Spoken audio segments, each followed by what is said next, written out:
Hi again, and welcome back to episode 3 of the Leading Safely podcast. Last time, we took our first closer look at health and safety culture, and we spoke about the 7 steps to creating a positive health and safety culture for your organisation. Today, we will be taking a closer look at those 7 steps and getting into the nitty-gritty around actioning these 7 steps to get your organisations bouncing along their journey towards that positive health and safety culture. In hindsight, I realise I probably should have run through the steps in order of importance, or chronologically, as then they would make some sort of logical sense. There are also a couple of steps that could be run simultaneously in your organisation, if you have the manpower to be able to do so. The first step that you will need to do is identify where your culture currently sits. Maybe you already know this. Maybe worker morale is at an all-time low and you can visibly see this when you walk around on site. There might be murmurings of resignations or even complaints to a regulatory authority like WorkSafe, or perhaps there's union involvement. If you are speaking with a worker and they're raising a health and safety issue and then you tell them that you're going to escalate it and take it further, if they laugh at you, it's a red flag. Obviously, other than these visible markers, there are several things you can do to identify what the culture is like within your organisation. For example, you could utilise an online survey which is sent out to workers to complete. This would include their views on a variety of topics. Or, if you have the budget, you could hire an external firm to conduct a survey and compile the results on your behalf.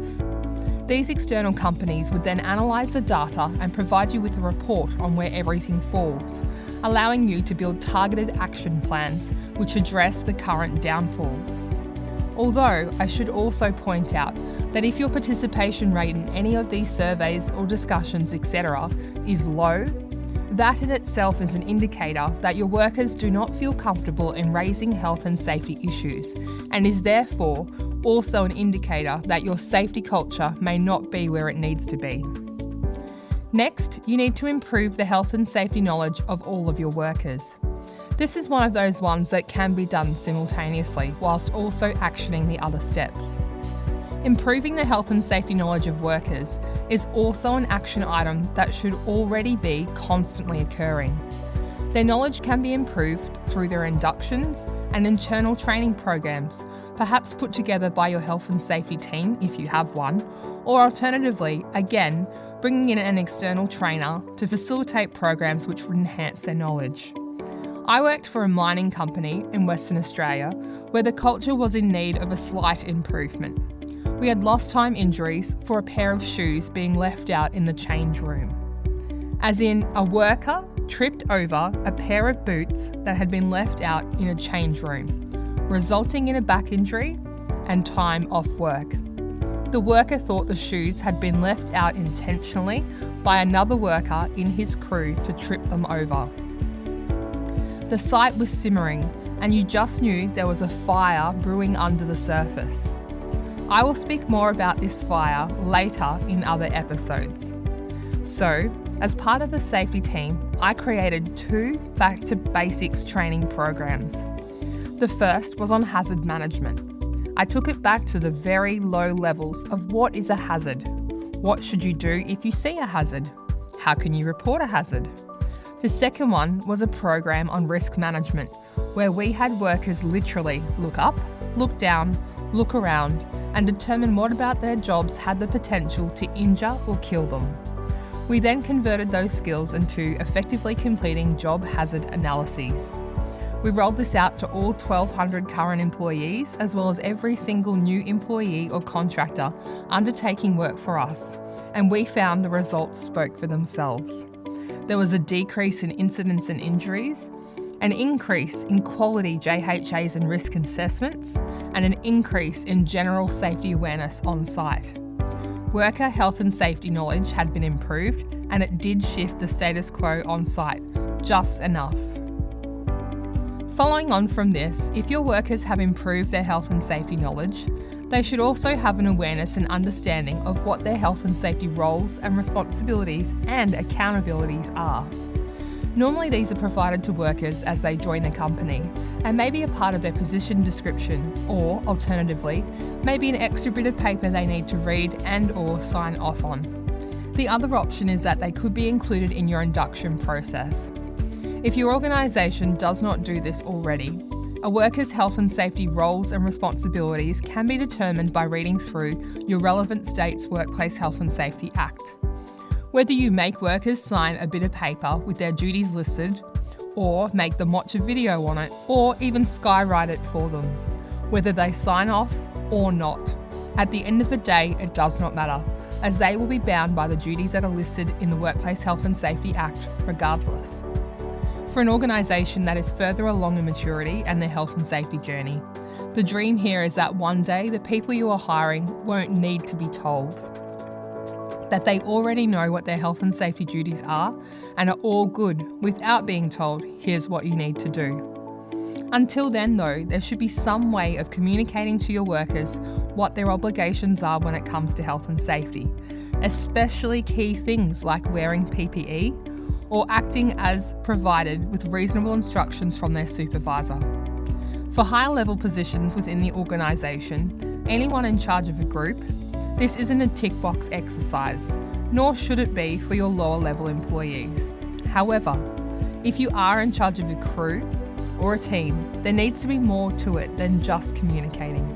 You will need to spend some time allowing new leaders to come to terms with health and safety leadership and what it means to have to lead by example in the health and safety space. This can take time, so the organisation needs to be prepared to invest in their leaders with time, money, and knowledge. Moving on to outlining your health and safety policies, plans, and goals for the future. This action isn't about a poster on the wall.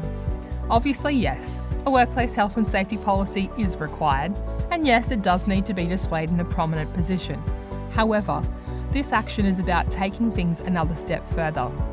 You will need to communicate and gain input from your workers on your organisation's health and safety goals, as well as the plans for the future. Ask for their opinion on what's been going wrong, what could be done better, and how they think the organisation could go about doing it better. Take note of their feedback and their ideas, and be adaptable and flexible enough to perhaps use their feedback to implement change. Your workers can help you drive that train to success, but remember, they can also derail that train faster than you can hire another driver. That analogy makes a nice little segue into the next action actually. To keep the safety success train on track, you're going to need to keep the team motivated and recognise as well as reward successes and strengths. Too many times we will call safety reset meetings or safety stops. We'll send out alerts or announcements and only share the bad news with our workforce. You can imagine how you might be feeling in your personal life if you only received bad news and never heard anything positive. It's the same at work. Share the positives with your workforce to keep them motivated. Create a positive, competitive workplace, perhaps creating some healthy team or department rivalry. Set some key goals with some targeted actions and see who completes those actions by the deadline. I once created a rewards program for a mine site that allowed workers to vote and nominate each other for a variety of criteria associated with health and safety. One of the criteria is that they could have come up with an idea or an innovation, or perhaps motivated someone else to do better, or had a courageous conversation with someone.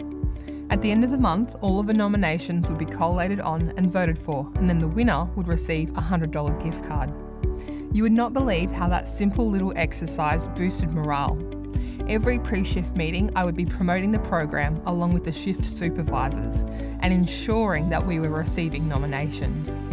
If I was out on site, I would spruik it and could hear the guys and girls on the crew talk about it in person and over the radio.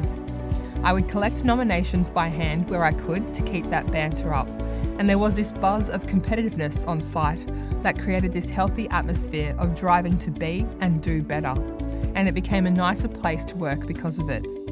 You could have a regular team barbecue or a team dinner. You could bring muffins in, share morning teas, or just give someone a pat on the back at a toolbox talk. Every little bit of praise and recognition goes a long way. The last two actions are not so glamorous health and safety actions, but still critical to ensuring you're moving towards a positive health and safety culture. Put health and safety representatives and a health and safety committee in place. When it comes to health and safety representatives, some organisations feel like having them is like scratching nails down a blackboard. It should not be that way. If you do not have a health and safety representative, calling for nominations tells your workplace you would like to hear what they have to say on health and safety matters and are open to feedback. Health and safety representatives might represent a work group, a department, or area. However, they are your frontline employees and are the ones who potentially can influence the greater work crews and teams in your organisation. You will also want to include health and safety representatives when it comes to incidents. They are a great key that will open doors you did not know were closed. Obviously, health and safety representatives require the relevant training, and this needs to be done when required. If you are seen to be umming and ahhing about sending them away or backfilling resources, or not obtaining enough production due to their absence, you will reverse any good work and momentum that has already been created. Then, once you have health and safety representatives in place, invite them all along to a health and safety committee meeting. These meetings should be to discuss health and safety matters only and should have no less than 50% attendance from the workforce or members who have not been nominated by management. Health and safety committees are the overall bodies that assist and provide feedback on key health and safety matters. Committee meetings should be open and honest forums where committee members, including health and safety representatives, can raise any respective health and safety issues from the necessary departments or work areas and have them examined and actioned on. Of course, there are some sub-processes to having a health and safety committee that do need to be followed, especially since there are legislative requirements. However, the benefits of having a health and safety committee far outweigh these. Workers will feel like they've been heard, and even further, they will feel like they've participated in the decision-making process. This buy-in and engagement is priceless and will set your health and safety culture up for success. Finally, when your workers have the skills and knowledge, and when they are engaged and have buy-in into those key health and safety decisions, the last thing you need to action is a strong incident and hazard reporting system. They now know what a hazard is and when to report incidents. Through their increased knowledge and training, you need to ensure there are adequate tools for them to be able to report hazards and incidents when they occur. If you have done the above first 6 steps and you've put a nice new whiz-bang incident and hazard reporting system in place, be prepared for there to be an influx of incidents and hazards in the first instance. Your numbers will go up before you start to see those declines and moves in stats for the better. It's kind of like the old Maybelline ad. It won't happen overnight, but it will happen. Remember though, to keep the cycle of continuous improvement going, you'll need to be including incidents and hazards in your training and having health and safety reps be involved in their investigation or rectification. You will also need to discuss them at health and safety committee meetings. Obviously, you will need to ensure you also have adequately trained investigators and your root causes from incidents are not operator error. You'll need to continue to demonstrate that when a hazard arises and it cannot be rectified immediately, the organisation doesn't just leave it be, but takes immediate action to ensure controls are put in place, both temporarily and in the longer term to protect workers. We will tie more of this off in later episodes when we look at health and safety systems in a lot more detail. Now, if your organisation can do everything that I have run through in the 7 steps, you will have started the very beginnings of that wave of change that is needed to have a positive health and safety culture. Join me next time as I discuss the next key area of focus in leading safely, which is leading by example. And boy, is that going to be an interesting episode. I could probably say that in my health and safety career, probably over 60% of the organisations that I have worked for, leaders did not lead by example. So I look forward to sharing more of my experiences with you then. Until then, thanks again for joining and stay safe.